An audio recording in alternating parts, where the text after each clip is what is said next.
querida familia de Camino a las Estrellas, ¿cómo están? Bueno, en primer lugar les mando un abrazo muy fuerte y les doy la bienvenida a este primer video del ciclo Conectando con la Fuente Única.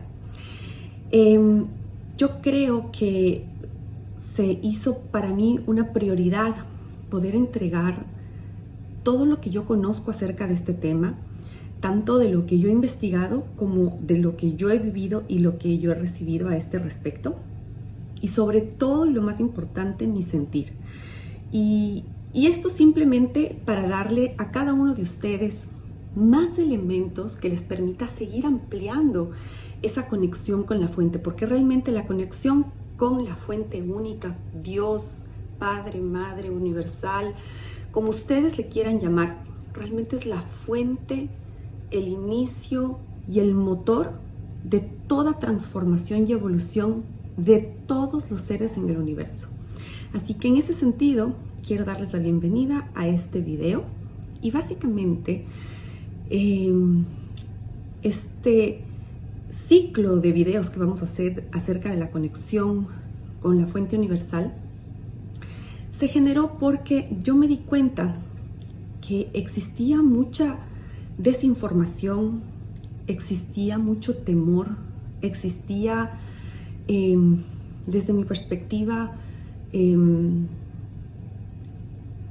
una confusión en las personas que realmente para mí puede ser extremadamente negativa en este momento tan sensible, tan importante que estamos viviendo como humanidad, en donde básicamente se habla de que si yo no sigo al Dios verdadero, entonces estoy realmente condenado a quedarme en un lugar como, digamos, lo que en muchos lugares se dice, ya sea la tierra del 3D, no de la quinta, la sexta y la séptima dimensión, o un planeta peor, o un lugar peor. Entonces, en ese sentido, quisiera yo entregar este granito de arena simplemente para que este tipo de preguntas que me han hecho, por ejemplo, Alexandra, para ti, ¿quién es el Dios verdadero? ¿Jehová o Yahvé, por ejemplo? ¿De qué Dios te hablan los hermanos estelares? ¿Existe alguna relación entre Jesús, Mahoma, Buda, etcétera? Entonces, justamente para tratar de dar un poco de luz en este tipo, no solamente de preguntas, porque detrás de la pregunta hay un sentimiento muy fuerte de cada una de las personas. Y lamentablemente ese sentimiento que yo puedo percibir es miedo, es angustia, es realmente temor a equivocarnos. Así que con mucho cariño estoy abriendo este espacio que espero de todo corazón sea una ayuda y una guía para tu propio, para tu propia reflexión y para que tú encuentres tu propia respuesta. No la que te dé Alexandra, no la que te dé un libro, sino la que solamente puede generarse dentro de tu corazón. Así que comencemos. Bueno, esta pregunta es realmente muy grande, ¿no? ¿Cómo se llama el Dios verdadero? Nosotros escuchamos de Jehová, nosotros escuchamos de Yahvé, nosotros escuchamos de los 72 nombres de Dios en la cábala judía, etc. Y cada religión, cada mito llama al Dios creador de una manera diferente. Cada civilización antigua llama a Dios de una manera diferente y tiene un nombre específico. Bueno, quiero decirles que digamos, la experiencia que yo puedo compartir con ustedes, yo la vi o la aprendí o la recibí o la percibí de los hermanos estelares. Ellos no llaman a Dios por ningún nombre. ellos le llaman como el gran innominado.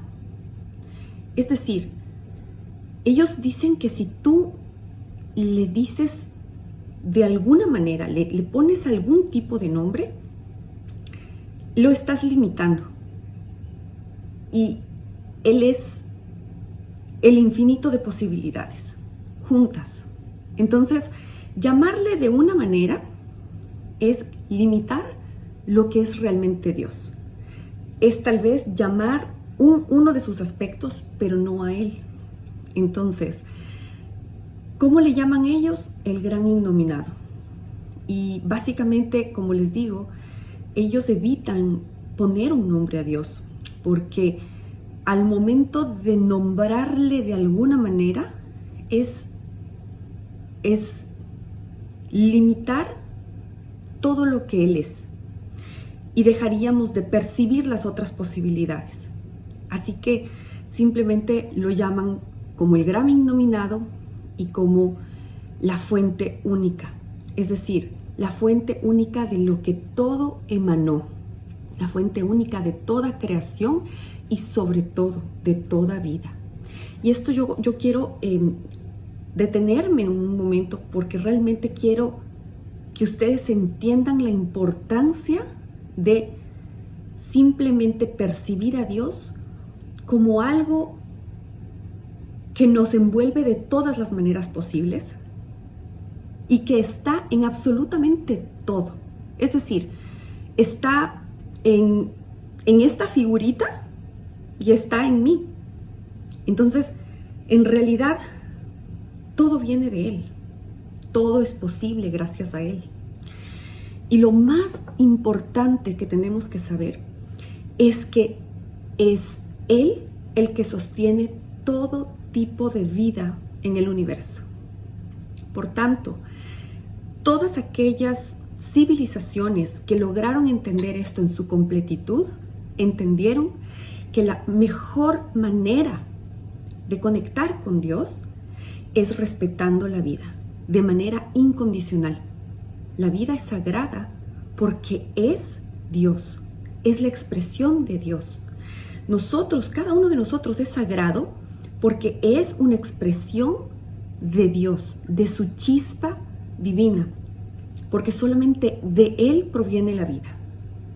Así que todos los demás seres en el universo que han ayudado a la co-creación de todo lo que vemos y conocemos en absolutamente todas las polaridades, ya hablaremos un poco de eso, pueden crear, pero no pueden dar vida. El único que puede dar vida es Dios. Así que toda vida es sagrada. Incluso cuando nosotros vemos una persona malvada, un ser malvado, tenemos que entender que al tener vida, tiene una luz que todavía no ha revelado, pero Él tiene una luz que está esperando revelarse y por tanto Él es sagrado, igual que yo. Cuando nosotros aprendemos que la pequeña hormiga tiene el mismo valor, digamos, que una persona, cuando aprendamos a respetar la vida en todas sus manifestaciones, cada vez nos acercaremos más a Dios. ¿Y cuáles son las civilizaciones que han podido desarrollarse y evolucionar más rápidamente? Aquellas que se han unido a la vida. Es decir, no solamente que ya la respetaron en todas sus formas, que fueron incapaces de violar el principio del no matar, sino que dieron un paso adicional. Se fusionaron con la corriente de la vida. Y al fusionarse con la corriente de la vida, al entender cada vez más y más la vida, encontraron una relación cada vez más fuerte con Dios. Y eso les hizo evolucionar más rápidamente. Y lo mismo nosotros. Es decir, cuando nosotros hablamos de que soy vegano o no soy vegano, es una cuestión que en realidad trasciende una moda, trasciende una filosofía, trasciende una religión. Es en realidad el entendimiento de que absolutamente todos los seres vivos son una manifestación de Dios y que nosotros, ya hablaremos un poco más de esto cuando hablemos en el ciclo de entender los tres cuerpos, el cuerpo físico, el cuerpo energético y el cuerpo mental. Ya haremos un ciclo acerca de esto, pero ya entenderemos que nosotros tenemos formas perfectas de alimentarnos, que hemos lamentablemente degenerado, pero cada vez que nosotros vamos encontrando o reconectando con esta necesidad de volver a tener esa conexión con la fuente, vamos entendiendo que Él está en cada vida, en cada ser vivo, y que respetar la vida en todas sus manifestaciones es extremadamente importante para poder encontrarle.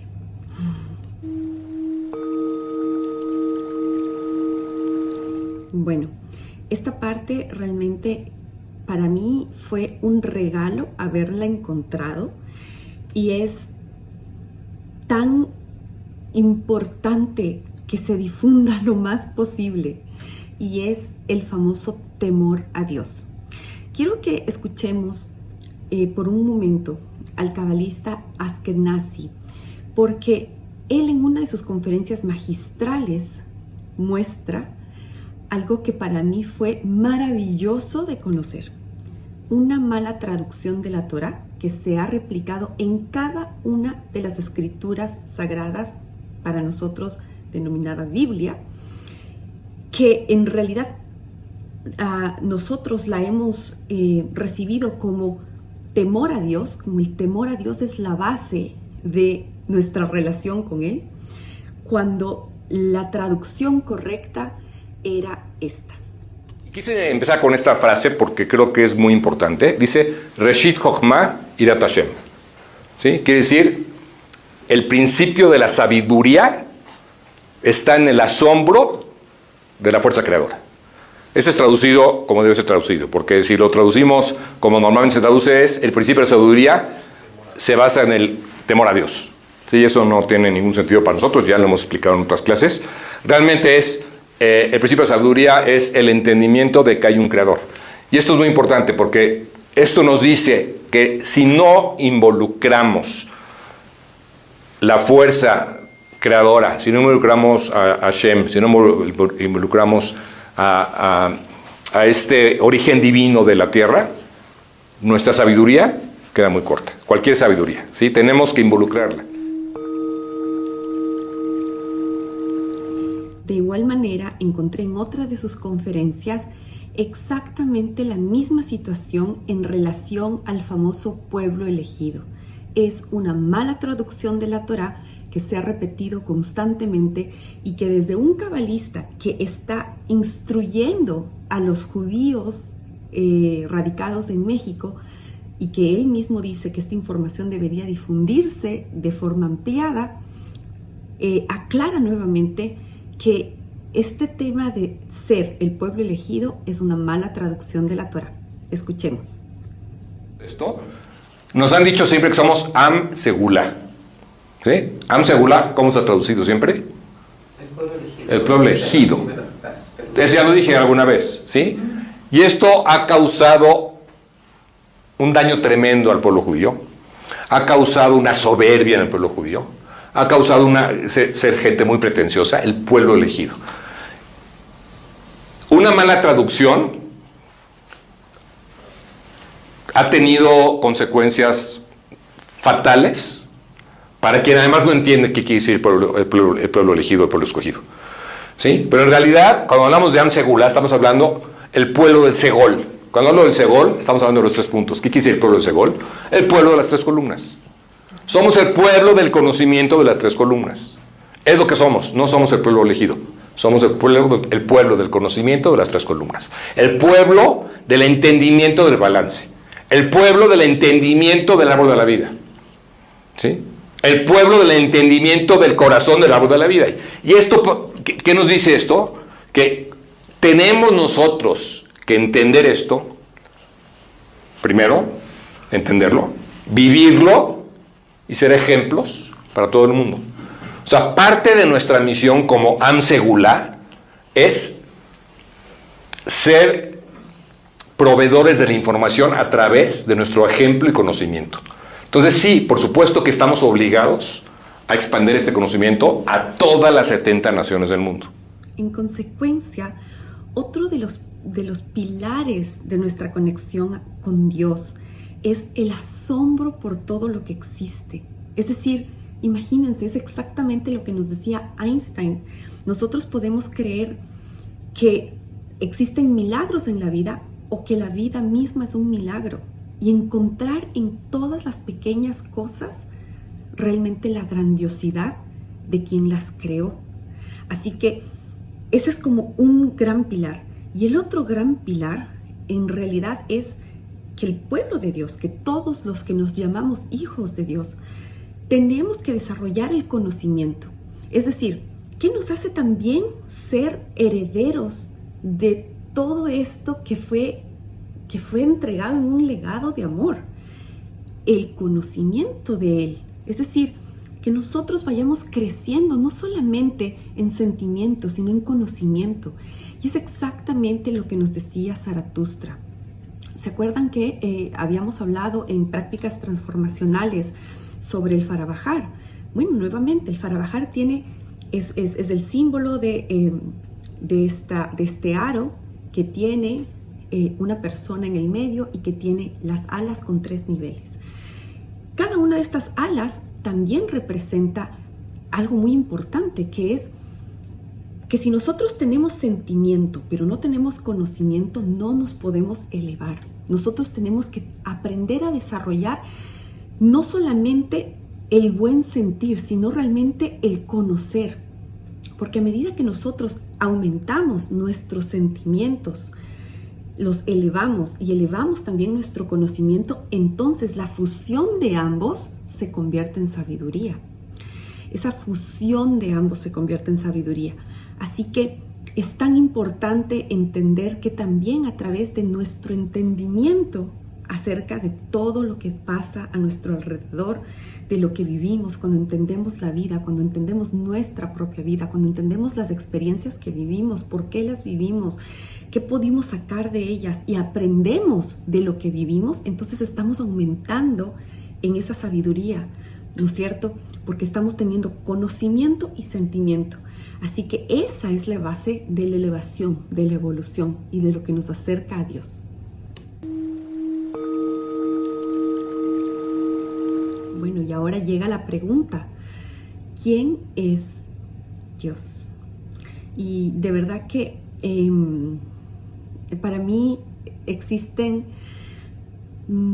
varios maestros que me inspiran mucho. Digamos, no son maestros sutiles, sino que son maestros que fueron entregados como un regalo para la humanidad y que todos deberíamos de alguna manera estudiarlos e inspirarnos en sus vidas. Yo trato de hacer mucho eso. No solamente, tenemos tantas opciones de lo que podemos ver, de lo que podemos escuchar en redes sociales, y realmente, como yo les decía, con lo que tú te alimentas, tanto a nivel físico como a nivel espiritual, como a nivel mental, está generando un resultado en ti. Entonces, si nosotros nos alimentamos de información chatarra, así como existe la comida chatarra y información chatarra, cuando comemos comida que, digamos, que no es saludable, nosotros nos enfermamos, nos indigestamos. Y lo mismo sucede cuando nosotros nos alimentamos de información que no es saludable. Nos alimentamos de miedo y comenzamos a tener crisis, pánicos, ansiedades, temores, incertidumbres. Entonces, si tú comienzas a sentir que la información que tú estás consumiendo te está generando estos sentimientos, estas emociones, debes realmente parar un momento, revisar un poco esta información y decidir si esto es lo que tú quieres consumir, porque realmente si te está haciendo mal, pues posiblemente tu cuerpo mismo te está explicando que no es, tal vez es el camino. Así que en ese sentido, volviendo un poco a la pregunta de quién es Dios, A mí me encanta, digamos, la definición que yo he adoptado es de dos grandes maestros. El primero es el Maestro Jesús. Y el Maestro Jesús, ustedes ven que las Escrituras nos hablan de algo muy interesante en el Nuevo Testamento, ¿no? Que los fariseos, que en ese momento estaban a cargo del Sanedrín, calificaron, o uno de los cargos que le pusieron a Jesús fue el de hereje. ¿Por qué? Porque él se hacía llamar el Hijo de Dios. Y todos conocemos acerca de esto, digamos, que se ha repetido y que nos han transmitido de generación en generación durante 2000 años. Pero lo más importante es entender realmente el fondo de esta información.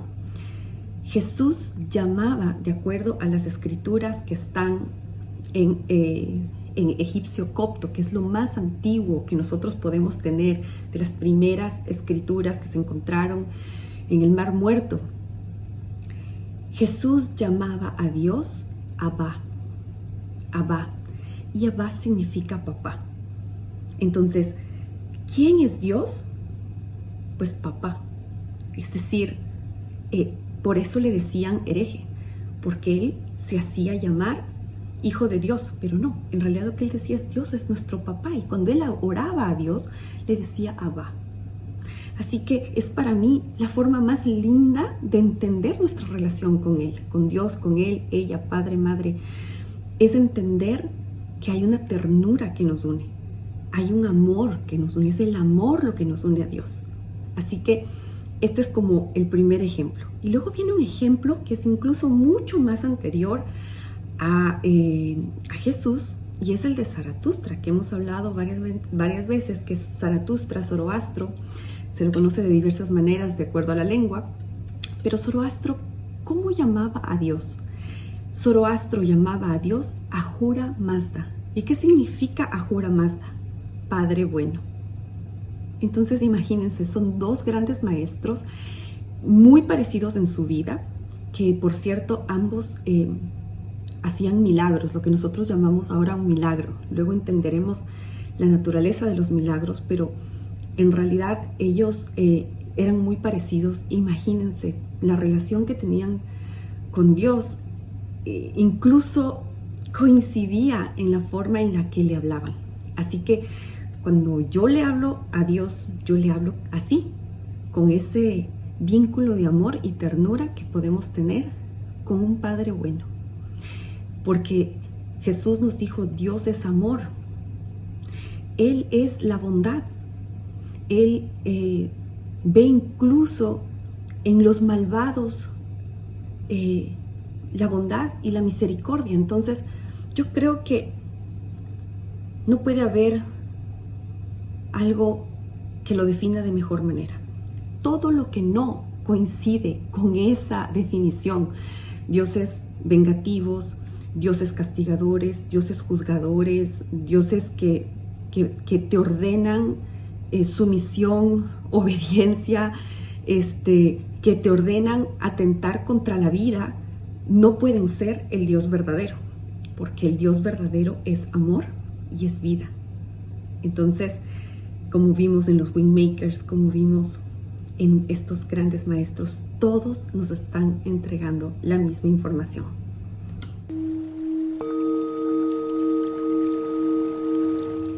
Finalmente, ¿cómo escuchar su llamado? Bueno, yo he realizado un video específicamente de la vida de Zaratustra y de una explicación incluso más amplia acerca del Farabajar, porque me pareció tan interesante varias cosas específicas que yo encontré acerca de lo que él nos dejó, porque Zoroastro, él personalmente dejó escrito el Avesta, y el Avesta es un conjunto de escritos que es muy interesante ver que la persona que los escribió es la persona que lo vivió. Y bueno, Y dentro de este texto de la Avesta, hay cosas que son muy, muy interesantes y que a mí por lo menos me llenaron el alma. Y como les digo, primero, cómo Zoroastro llama a Dios, Ahura Mazda, Padre Bueno. Y lo que él dice básicamente es que cuando Dios se le presentó y le pidió que él sea un instrumento de su amor en la tierra, Zoroastro hace una puntualización que para mí no es menor, es muy, muy importante. Él dice, Dios me preguntó si yo quería, Dios me preguntó si yo deseaba hacer esto. Y esto es muy importante porque ese Padre Bueno del que nos habla Zoroastro no le impuso nada, no le dijo, si tú no lo haces, maldigo toda tu descendencia o cosas de estas, sino que al ser Dios el que nos dotó de libre albedrío, Él es el primero en respetar ese libre albedrío. Entonces, una de las cosas importantes de cómo escuchar el llamado de Dios es saber que siempre, siempre, siempre es esa fuente única de amor incondicional nos está llamando, pero siempre respetando al mismo tiempo lo que estamos sintiendo, lo que nosotros sentimos que queremos hacer y que podemos hacer en ese momento. Y que todo lo que nosotros decidamos para Él siempre va a ser perfecto, incluso nuestras propias equivocaciones, porque Él sabe que en algún momento, incluso esas equivocaciones, nos van a llevar de regreso a Él, porque nos entregarán entendimiento. Así que eso es una cosa muy bonita. Y la segunda cosa muy bonita que encontré en el Avesta es que Zoroastro nos dice que cómo conectar con Dios o cómo los seres en el universo evolucionamos, simplemente es pareciéndonos a Él. Es decir, todo lo que nosotros, o sea, si es que ustedes toman un lápiz y un papel y yo les pido, piensen en todo aquello que ustedes sientan que es Dios. Entonces Dios es vida, Dios es creatividad, Dios es regeneración, Dios es posibilidades ilimitadas, Dios es perdón, Dios es misericordia, Dios es compasión, Dios es ayuda, Dios es omnipotente, Dios es luz, Dios es la vuelta al balance, ¿no es cierto? Todo lo que ustedes sientan que puede ser alguna característica de Dios, Dios es inspiración, por ejemplo, Dios es alegría. Todo lo que ustedes sientan que puede ser Dios o el paraíso, que es básicamente el reino en donde Él creó, o ese reino de perfección del que nos hablan absolutamente todos, existe. ¿Por qué? Porque Dios es posibilidades absolutas, es decir, en algún punto de las coordenadas de espacio-tiempo dimensionales existe un mundo que se acerca a la perfección de Dios. Así que si nosotros vemos todas esas características y nosotros sentimos en nuestro corazón de forma sincera querer emular una de ellas, nos estamos acercando a Él y estamos conectando con Él. Cuando nosotros comenzamos a conectar con la inspiración y comenzamos a inspirar a otros, cuando nosotros conectamos con la creatividad y comenzamos a crear para el bien de otros, cuando nosotros conectamos con la vida y comenzamos a ayudar a que la vida se sostenga y florezca y se regenere, entonces estamos de alguna manera conectando con Dios. Cuando nosotros perdonamos, cuando nosotros vemos con compasión los errores de los demás, cuando nosotros vemos con compasión nuestros propios errores, etc. Entonces, ¿qué es lo que nos dice básicamente Zoroastro? Dios no nos pide nada. Dios simplemente lo que quiere es, como un padre bueno, lo que quiere es que nosotros crezcamos y que encontremos ese camino de estabilidad, de paz, de evolución y de felicidad que nos lleve de vuelta a donde pertenecemos, que es su casa que nos espera. Ya hablaremos en un siguiente video un poquito vamos a ampliar este tema que es fundamental dentro del camino de evolución, porque nuevamente hay mucha desinformación acerca de que la forma de conectar con Dios es a través de la culpa y la vergüenza, y vamos a ver que es el contrario, es el contrario. Entonces, comenzamos de esta manera este ciclo de pequeños videos reflexivos, es decir, sobre todo para que ustedes pues comiencen a contrastar un poco las informaciones que ustedes han obtenido y que puedan entender que a través del miedo y a través de la incertidumbre, lo que hacemos realmente es poner a temblar, como si tuviésemos una vela interna con nuestra luz, comenzamos a hacerle temblar, cuando en realidad deberíamos alimentar esa llama. Y cuando nosotros lo alimentamos de la manera correcta, se expande, se hace más fuerte, más estable, nos ilumina. Y si es que no es así, debemos parar un momento y comenzar a revisar un poco lo que estamos haciendo y lo que estamos aceptando. Cuando nuestro corazón nos está diciendo otra cosa, nuestro corazón nos está haciendo un llamado, y ese llamado siempre va a ser el amor, y el amor incondicional no tiene defectos, no tiene fallas. Es decir, el amor incondicional es perfecto. No puede ser aquí amor incondicional y acá te juzgo y te castigo. Entonces, simplemente todo tiene un orden y ese orden tiene perfección. Les mando un fuerte abrazo y nos vemos en el siguiente video. ¡Chao!